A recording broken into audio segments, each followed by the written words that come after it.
Izay makasika niny fa nisy kosa ny dinika politika ny arahan'ny vondrona Européenne no tanterahana niaraka tamin'ny gouvernemanta malagasy izay nahitana ny fandraisana anjara ny ambassadeur-ny vondrona Européenne Andriamatoa Antonio Sanchez Benedito sy ny fitondrana malagasy araka ny fanambara teo izay nisoloan'ny prime ministre lehibe ny gouvernemanta teny. Anisan'ny lohahevitra goavana no resahana tao anatin'izany ny makasika ny fanadiovana ny sehatra ny jirama ny famokarana angovo zany marimarina kokoa eo ihany koa ny fantarana ny fampidiran-ketra sy ny fandrodrana ny rafitra eo anivon'ny fadiseranana akoatra izay ny fandrodrana antsokosoko ny are-pirenena tafiditra ao anatin'izany ny andramena dia anisan'ny voaresaka ihany koa tao anatin'ity fiaonana ity mbola eona moa ny rotonta amin'ny faran'ny volana aprily ano any mba hanaovan'ny fitondrana malagasy tatitra makasika ny asa vita tao anatin'ny fotoana izay ny fanomezan'ny rotonta.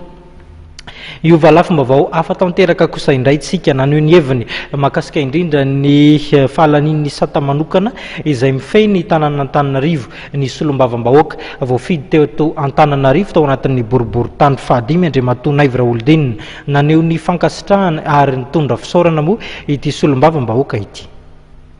Ny alarobia lasa teo no lany teny anivon'ny anteny miera-pirenena ny sata manokana amin'ny fianan-Antananarivo sata izay mifanaraka amin'ny etaetam-bahoaka raha ny hevitry ny solombavam-bahoaka Mapar Naivo Raholdinina. Fifaliana ho anay solombavam-bahoaka an'Antananarivo moa ary sokako manokana ny vahoaka an'Antananarivo indrindrandrindra ireo fikambanan'ny filopokon-tany ny mpiasan'ny commune européenne Antananarivo ary ireo député namana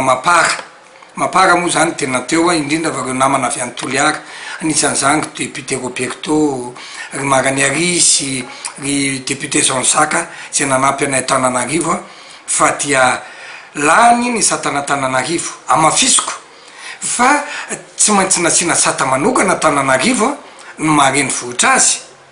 fa tsy le sata nataon'ny fitondram-panjakana amin'ny alala ministère-ny intérieur akory vahoaka an'Antananarivo no lany tao satria mitemy mantsy nareo lanina ihany le izy fa lay etaetanareo le tsy vakina Antananarivo tsy zarazaraina Antananarivo ny enina ihany arrondissement sy ny sisa ary eto dia mitariky amin'ny vohoaka an'Antananarivo ho tony amin'ireny fihetsika fihetsina ataona député sasany eny amin'ny faritra ireny tonitsika fa reny voaparitra tia ometsika voninahitra foana ary zay no mahatonga nay nyteny anareo hoe mivaliry vahoaka ny arivo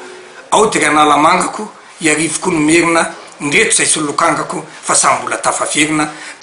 ny loniny ny vohitra Antananarivo amin'izao tsika miresaka zao.